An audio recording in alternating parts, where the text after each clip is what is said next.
नमस्ते भाइयों और बहनों। मैं आज LIC ऑफिस के टाइम के बारे में और जो भी कुछ रूल्स है उसके बारे में मैं आज इस वीडियो में बताने वाली हूँ, क्योंकि बहुत सारे लोगों को कुछ दिक्कतें आती है। ऑफिस का टाइम क्या है और कितने दिन रहता है हफ्ते में, वो सब उसके बारे में बताने वाली हूँ। और भी कुछ रूल्स जो है, समझो कुछ नॉमिनी चेंज करने का है या बैंक डिटेल्स देने के, इसके बारे में भी अगर कुछ ऐसा थोड़ी बहुत जानकारी मैं आपको देने वाली हूँ इस वीडियो में। तो पहली जानकारी जो है, जो मेन जानकारी है वो ये है कि LIC ऑफिस सोमवार से लेके शुक्रवार तक रहता है। सैटरडे संडे छुट्टी रहती है। अगर दूसरी कौन सी बीच में छुट्टी आई तो वो अलग से रहती है। तो कभी कभी क्या होता है, बहुत सारे लोगों को अभी पता नहीं है, बहुत दिन से ये छुट्टी हो गई वाली है कि सैटरडे की छुट्टी हुई वाली है, लेकिन बहुत सारे लोगों को अभी तक पता नहीं है। क्या करते लोग, ज़्यादा करके सैटरडे जाते ही नहीं है, लेकिन एक आध दिन उनको कुछ काम नहीं रहा तो सैटरडे ऑफिस चले जाते हैं, फिर ऑफिस बंद दिखता है। तो ऐसा बहुत लोगों को होता है। एक दो लोगों ने मेरे को ऐसा पूछा भी था कि हमें मालूम नहीं है, आपने कभी बताया नहीं कि सैटरडे संडे ऑफिस बंद रहता है।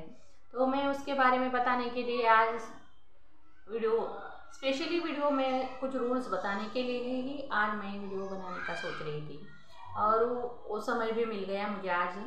तो अभी कल सैटरडे है, सैटरडे संडे अभी छुट्टी रहने वाली है। तो कल ये वीडियो अगर मेरा कोई देखा तो जिसका कुछ काम रहेगा LIC का, तो वो कल ऑफिस नहीं जाएगा और इसके बाद भी वो याद रखेंगे।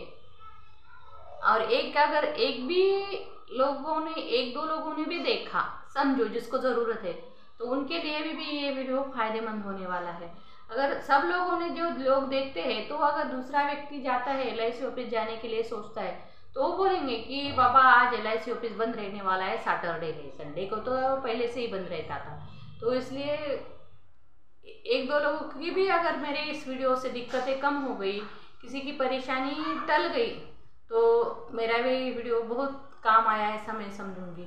मेरी अगर कौन सी भी बात अगर मैंने कही है वीडियो पे, तो फायदे के लिए ही बोलती हूँ। मेरे बोलने से या मेरे कहने से किसी का नुकसान कभी नहीं होता है। मैं नुकसान वाली चीज़ें ज़्यादातर पर क्या मैं बताती ही नहीं कि नुकसान की चीज़ें, तो जो फ़ायदा होने वाला है उसके बारे में ही बताती हूँ। और नुकसान टालने के लिए, यानी कि आपका समय वेस्ट हो जाएगा, आने जाने का पेट्रोल वेस्ट हो जाएगा। अगर कोई रिक्शे से गया तो उसके रिक्शे के पैसे भी वेस्ट हो जाएंगे, पैदल भी गया तो एनर्जी तो वेस्ट होगी, और उतना टाइम जो बच जाएगा तो वो किसी अच्छे काम में लग जाएगा उतना ही छुट्टी का। तो इसीलिए मैंने आज ये वीडियो बनाने का सोची थी। तो इस वीडियो में मैं ज़्यादा तो रूल्स इतने ज़्यादा पूरे के पूरे नहीं बता पाती हूँ, लेकिन जितने मुझे याद है, समझ में आते हैं, उतने ही बताऊंगी। वैसा मेरे को सब रूल्स पता है, लेकिन अभी बताते समय ऐसा होता है कि कुछ कुछ याद ही नहीं रहता है या बताने का भूल जाती हूँ। तो ऐसे समय में मुझे जितना हो सका उतना मैं आपको, जितना बना उतना मैं अभी इस वीडियो में बताने वाली हूँ। फर्स्ट रूल तो आपको पता चल गया, हफ्ते में 5 दिन ऑफिस चालू रहता है। अगर उसमें बीच में कोई छुट्टी आ गई, समझो 15 अगस्त, 26 जनवरी, गांधी जयंती यानी ईद, ऐसे कुछ छुट्टी आ गए, तो उस समय भी अगर ऑफिस बंद रहता है तो वो छुट्टियाँ आपको कैलेंडर पे दिखती है, लाल अक्षर में जो रहते हैं, उस दिन छुट्टी रहती है, ये सबको मालूम है। इसलिए अगर कोई अनपढ़ व्यक्ति भी अगर कैलेंडर के ऊपर नज़र घुमाएगा तो उसको अगर लाल लाल अक्षर में अगर उस दिन का दिखाई दिया तो वो बोलेगा कि आज छुट्टी है। गवर्नमेंट ऑफिस को सब छुट्टी रहती है, LIC ऑफिस को भी छुट्टी है, ऐसा हो जाएगा। तो अभी ये हो गया छुट्टियों के बारे में, और हफ्ते में 5 दिन ऑफिस चालू रहता है इसके बारे में। सैटरडे संडे परमानेंटली छुट्टी है। अभी दूसरा रूल्स क्या है कि अगर आपका LIC का प्रीमियम आप साल में एक बार भरते हैं, यानी कि ईयरली भरते हैं, अगर आपको मोड चेंज करने का रहा तो आपको कम से कम 28 दिन पहले कर देना चाहिए। अगर याद नहीं रहा तो 21 दिन तो भी पहले कर देना चाहिए। तो ये एक रूल है। अगर प्रीमियम का जो भरने का तरीका चेंज करने का, यानी तरीका, यानी अगर कोई 1 साल का भरता होगा तो 6 महीने का करना चाहेंगे, 3 महीने का, या MLI वाले तो ECS करेगा, तो उसके लिए ये जानकारी है। तो ये जानकारी कम से कम 21 दिन पहले करना चाहिए। और 28 दिन तक तो करे तो बहुत ही अच्छा है, लेकिन कम से कम 21 दिन पहले करे तो जल्दी हो जाएगा आपका, क्योंकि उसमें कुछ छुट्टियाँ वो आए तो प्रॉब्लम आता है। अगर 28 दिन पहले करें, आपका ईयरली प्रीमियम है भरते हैं, समझो कि आपका अभी जुलाई में का प्रीमियम भरने का है, वार्षिक यानी ईयरली, अगर वो भरने का है तो आपको जून महीने में ही एप्लीकेशन दे देना चाहिए। एप्लीकेशन देते समय आपका पॉलिसी नंबर अच्छी तरह से लिखना चाहिए और उसके साथ में आपका आधार की जेरॉक्स उसके साथ में जोड़नी चाहिए, क्योंकि आपका नाम वो बराबर है क्या या आप ही का है या एप्लीकेशन, ये समझ में आने के लिए जेरॉक्स की कॉपी जोड़ना ज़रूरी है। तो ये हो गया अगर आपको प्रीमियम भरने का चेंज करने का है तो मोड चेंज करने का है, इसको हम क्या बोलते हैं कि मोड चेंज करने का है, यानी कि जो पहले है उससे अलग करने का है तो उसको मोड चेंज करना बोलते हैं। इसके लिए 21 दिन पहले करना चाहिए। और दूसरा जो है, अगर आप बैंक खाता LIC के पॉलिसी के साथ जोड़ना चाहते हैं, पॉलिसी के जो व्यवहार होने वाले हैं तो वो सब व्यवहार आपके अकाउंट से होना चाहिए, ऐसा आपको लगता है तो आपको जो अकाउंट चालू है उस अकाउंट का नंबर LIC को देना ज़रूरी है। उसके लिए क्या करना चाहिए, आपका एक कैंसल चेक जो रहता है वो उस एप्लीकेशन के साथ जोड़ना चाहिए, और उसके साथ में एक ऑफिस में से फॉर्म मिलता है NEFT का, तो उसमें बैंक के डिटेल्स भर देना चाहिए। उसमें आपका नाम, account number, IFSC code number, mobile number और आपके जितने भी पॉलिसीज़ है तो उतने पॉलिसीज़ के नंबर लिख देने के बाद आप जितने पॉलिसीज़ के नंबर दिए वाले हैं उसके साथ जोड़े वाले उतने के साथ वो आपका NEFT कनेक्ट हो जाएगा और आपका जो भी बैंक का व्यवहार है वो इजीली हो जाएगा। तो इसके लिए ये इतना करना ज़रूरी है। ये आप कभी भी कर सकते हैं, इसके लिए ऐसा ये नहीं है कि 21 दिन पहले करो, 28 दिन पहले करो, ऐसा कुछ रूल्स नहीं है। आप जब भी ऑफिस का टाइम है उस समय में ये कर सकते हैं और आपको ऑफिस को जाने की भी ज़रूरत नहीं पड़ेगी। अगर आपके अभिकर्ता भाई बहन जो है आपके आजू बाजू में रहते होंगे तो उनके पास भी अगर आप ये सब डिटेल्स दे दिए तो भी चलेगा, वो ऑफिस में जाके दे देंगे और आपका काम घर बैठे हो जाएगा। दूसरा, पहला ऑफिस का टाइम के बारे में हो गया, दूसरा मोड चेंज करने के बारे में, तीसरा NEFT के बारे में हो गया। अभी आपको अगर पॉलिसी आपकी संभाजी नगर में है तो संभाजी नगर की पॉलिसी है, आपके रिलेशन में अभिकर्ता है और इसलिए आपने संभाजी नगर में पॉलिसी निकाले वाली है तो संभाजी नगर के ब्रांच में होती है वो। लेकिन आपको ऐसा लगा कि संभाजी नगर बहुत दूर है तो आपको अगर पॉलिसी ट्रांसफ़र करने के लिए तो आप पॉलिसी ट्रांसफ़र कर सकते हैं। उसके लिए एक एप्लीकेशन देने का, उसमें पॉलिसी नंबर लिखने का, आपकी एक पॉलिसी है, 2 पॉलिसी है या जितने भी पॉलिसीज है उतने पॉलिसीज का नंबर लिख देने का और एप्लीकेशन लिखने का और उसके साथ में आधार की एक कॉपी जोड़ देने का, जेरॉक्स कॉपी। तो इतना अगर करेंगे तो आपकी पॉलिसी आप जिस शाखा में चाहते हैं कि जिस आपका समझो अभी मेरे कुछ पॉलिसी धारक नांदेड़ डिस्ट्रिक्ट के तो उनको अगर जो भी शाखा नज़दीक आती है तो उस शाखे में वो ट्रांसफ़र करवा सकते हैं। अगर उनको नांदेड़ चाहिए तो नांदेड़ में भी कर सकते हैं। नांदेड़ तो डिवीज़न ऑफिस है और दूसरा भी एक शिड़को में है, ऐसे 2 ब्रांच नांदेड़ में भी है, मुझे इतना पता है। तो आप ये भी कर सकते हैं। और तीसरा, आपको अगर लोन लेने का रहा तो लोन के लिए आप लोन का एप्लीकेशन कर सकते हैं। लोन का जो फॉर्म भरने का रहता है वो ऑफिस में से मिल जाता है, तो वो लोन लेने के लिए वो फॉर्म भर दीजिए, उसके ऊपर 1 रुपये का रेवेन्यू स्टैम्प रहता है वो लगाकर साइन कर दीजिए और जो थोड़ा सा भाग काट के लगाने का रहता है उसके ऊपर काट दीजिए लिखा रहता है, तो उतना काट के आप अपने LIC के बॉन्ड के ऊपर चिपका दीजिए और उसके वो फॉर्म के साथ LIC के आपका बॉन्ड, LIC का जो फॉर्म भरने वाला है वो और उसके साथ में एक आपका एड्रेस के लिए या आपका कंफर्म करने के लिए ID के लिए एक आधार की जेरॉक्स कॉपी उसके साथ जोड़ सकते हैं। और NEFT करे वाला रहा तो NEFT देने की ज़रूरत नहीं है। अगर NEFT नहीं करे वाला है तो लोन लेते समय NEFT करना ज़रूरी रहता है, तो मैं NEFT के लिए इससे पहले जो बताई वो सब उसके साथ में दे देना चाहिए। NEFT का फॉर्म और कैंसल चेक या क्या चेक बुक नहीं है तो आपके जो पासबुक है उसका जेरॉक्स दे दे तो भी चलेगा। तो ये इतना कर देना चाहिए अभी। और किसी किसी को कुछ कुछ दिक्कतें आती है, किसी का कुछ नॉमिनेशन चेंज करने का रहता है। कभी कभी क्या होता है, नॉमिनेशन चेंज करने की ज़रूरत कभी कभी पड़ती है, ज़्यादा तौर पर नहीं पड़ती है। तो अगर किसी ने नॉमिनेशन करे वाला, एक समझो लड़के ने या लड़की ने, बहू तो निकाली तो उसके पति का ही नॉमिनेशन करेगी। लेकिन शादी के पहले लड़के या लड़कियां जब पॉलिसी निकालती है तो माँ बाप का नॉमिनेशन कर देती है। माँ बाप का नॉमिनेशन कर देने के बाद 10-15 साल हो जाते हैं, पॉलिसी 20-20, 25-25 साल का टर्म ले वाली रहती है। तो कभी कभी माँ बाप का जो भी जिसका भी नॉमिनेशन है, अगर वो चले गए यानी वो नहीं रहे तो उनका नॉमिनेशन कट हो जाएगा, कोई भी नॉमिनी उस पॉलिसी पे नहीं रहेगा। इसीलिए अगर वो वैसा कुछ हो गया वाला है तो आप नॉमिनेशन चेंज कर सकते हैं। तो उसके लिए जिसका भी नॉमिनेशन करे वाला था और उनकी डेथ हो गई वाली है तो उनका एक डेथ सर्टिफिकेट उसके पॉलिसी के लिए एप्लीकेशन देते समय पॉलिसी नंबर सब लिख के, और जिसकी भी जो नॉमिनी है उसकी डेथ में वाला रहता है ना, उसका डेथ सर्टिफिकेट उसके साथ जोड़ देना चाहिए। और नया नॉमिनी कौन है उनका नाम भी उस एप्लीकेशन में दर्ज कर देना चाहिए। वहाँ पे एक फॉर्म भी मिलता है ऑफिस में, वो भी भर देना चाहिए। और जो भी फैमिली मेम्बर है, फैमिली मेम्बर ही रहते हैं नॉमिनेशन के लिए, तो आप जिसका भी नॉमिनेशन कर रहे हैं उसके साथ में आपका रिलेशन क्या है और वो सब उस एप्लीकेशन में दर्ज कर देना चाहिए।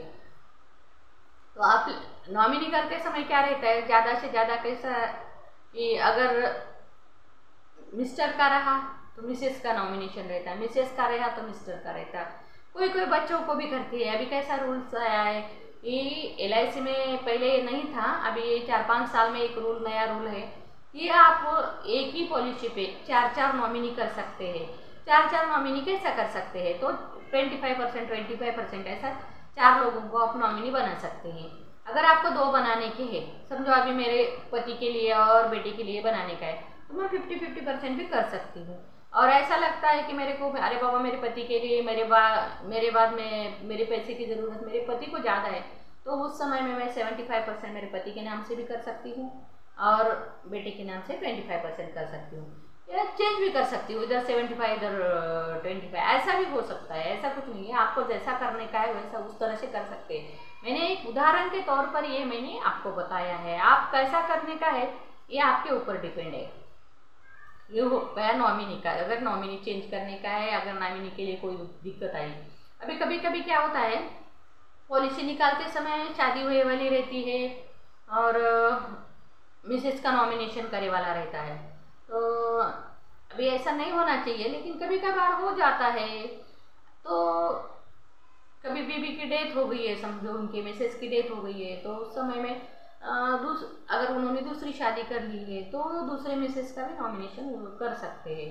और ये तो नैसर्गिक हो गया। अनैसर्गिक बोले तो अगर मिस्टर एंड मिसेस दोनों में से भी दोनों अगर पॉलिसी है किसी की भी और उनका अगर तलाक हो गया है तो उस समय भी आप अपनी नॉमिनेशन चेंज कर सकते हैं। तो ऐसे दिक्कतें आती रहती है, इसीलिए बोलने का है। मेरे को ये वो सब बोलने की ज़रूरत नहीं है, ये सब लोग करते हैं, लेकिन किस तरह किस समय पे होता है, कैसे होता है, इसके बारे में मैं थोड़ा सा बता रही हूँ। ये तो जनरली नॉलेज है, ये जनरल नॉलेज के जैसा ही है, लेकिन कभी कभी याद नहीं रहता कुछ। अगर वीडियो ऐसा ज़रूरत के हिसाब से देखेंगे तो आपको समझ में आ जाएगा। कभी कभी क्या रहता है, सब कुछ मालूम रहता है, लेकिन जिस वक्त अपने को ज़रूरत रहती है उस वक्त वो याद नहीं आता है। उस समय ऐसे वीडियो अगर आप सर्च करेंगे तो आपको मिल जाएंगे, तो उस समय में LIC के रूल्स में ये वीडियो आ जाएगा। तो ये LIC के रूल्स के बारे में अगर आपको जानने का रहता है तो ऐसा अगर LIC रूल्स अगर आप सर्च करोगे तो ऐसे मैंने आज जैसे वीडियो डाले हैं वैसे बहुत सारे लोग वीडियो डाले वाले रहते हैं, तो आपको किसी का भी वीडियो मिल जाएगा। ऐसा कुछ नहीं है कि आप मेरा ही वीडियो देख के ऐसा करो, नहीं है। सबके रूल्स एक ही रहते हैं, ऑफिस के, गवर्नमेंट के, और जो भी रूल्स है सबके एक जैसे होते हैं, इसलिए किस रूल्स क्या हम हमसे मन से नहीं बताते हैं। रूल्स अगर मैं मन से बताऊंगी तो ऑफिस में जाने के बाद आपको पता चल जाएगा ना जो रूल्स है वो। मैं क्यों बताऊंगी मेरे खुद के दिल से या खुद के मन से, तो मेरे को जितना मालूम है उतना ही बताऊंगी ना। ये हो गया नॉमिनेशन के बारे में। तो अभी ये बताना नहीं चाहिए ये रूल, लेकिन मैं आपको ये रूल भी बता देती हूँ।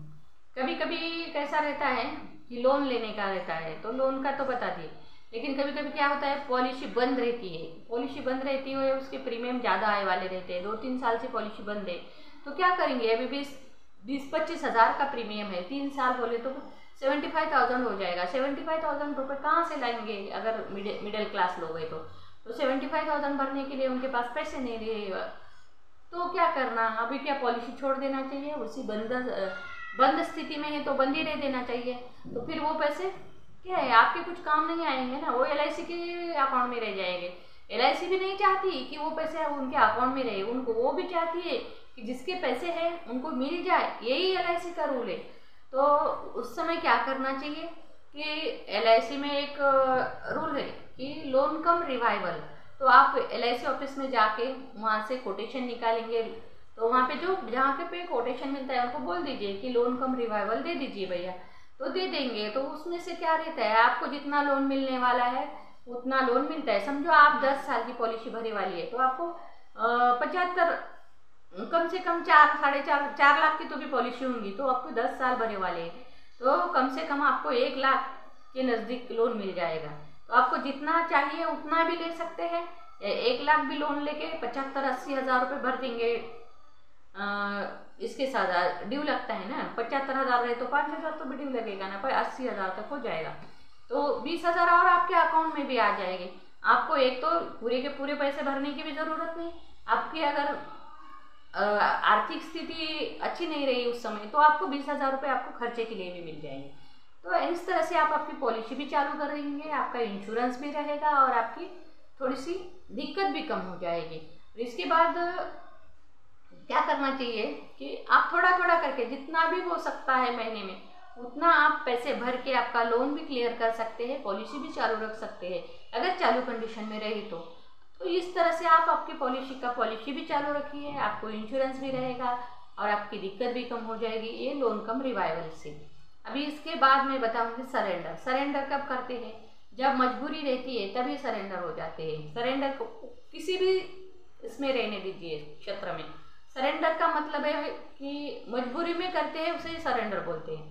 तो ये पॉलिसी के बारे में भी सरेंडर अगर आपको करने का है तो कर सकते हैं, बट अभी ज़्यादा ही मजबूरी रहे तो कर देना ही चाहिए, क्योंकि अगर आपकी आर्थिक स्थिति मजबूत नहीं है, आपके घर में कोई कमाने वाला नहीं है, आपको घर में इनकम आने वाली नहीं है, तो आप पॉलिसी कहाँ से भरने वाले हैं। तो अगर आपके 10 या 15 साल अगर आपकी पॉलिसी भरने वाली है तो 5 साल भरने का है, तो आप भर सकते हैं। क्या देखिए अगर आप थोड़ा बहुत इंतज़ार करके अगर 5 साल निकालेंगे तो आपको अच्छा सा बेनिफिट भी हो जाएगा और LIC भी चालू रहेगी, इंश्योरेंस भी मिलेगा सब। अगर इसमें से अगर नहीं हो सकता है, आपके घर में कुछ इनकम ही नहीं आती है, तो उस समय में आप ये पॉलिसी सरेंडर कर देना ही उचित रहेगा, ये मैं बोलती हूँ, क्योंकि मुझे मालूम है वो कंडीशन मेरे ऊपर भी आने वाली है, तो इसलिए मैं ये बताती हूँ।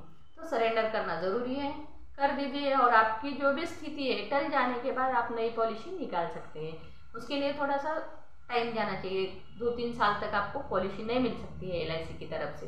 अगर आप कुछ कंडीशंस हो रहे हैं तो आप ब्रांच मैनेजर से बात करके भी नई पॉलिसी निकाल सकते हैं, 1-2 साल बाद, 3 साल बाद तो आप निकाल ही सकते हैं। तो सरेंडर का मतलब ये मजबूरी में काम करने के लिए ही सरेंडर बोलते हैं। जब आप कुछ कर ही नहीं सकते हैं, आप उसमें हतबल हो गए, तभी आप सरेंडर कर सकते हैं।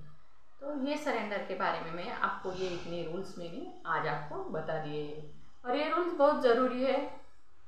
हर एक को ये वीडियो अगर कोई भी देखेगा तो उसको अगर ये वीडियो पसंद आया, मैंने जो भी कुछ जानकारी दी है उनको अगर समझ में आ गई और कुछ इम्पोर्टेंट है उनको काम में आ गई होगी, तो मेरे को कमेंट कर दीजिए कि आपकी वजह से मेरी दिक्कत कम हो गई, मैंने ये करा वो करा, जो भी मेरे इस वीडियो से आपको फ़ायदा हो गया है उसके बारे में मुझे कमेंट कर सकते हैं।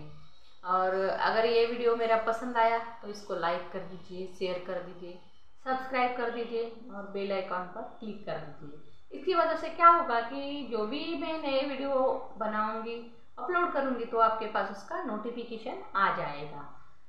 तो आपको ये जानकारी कैसी लगी ये कमेंट में ज़रूर बताइए। धन्यवाद।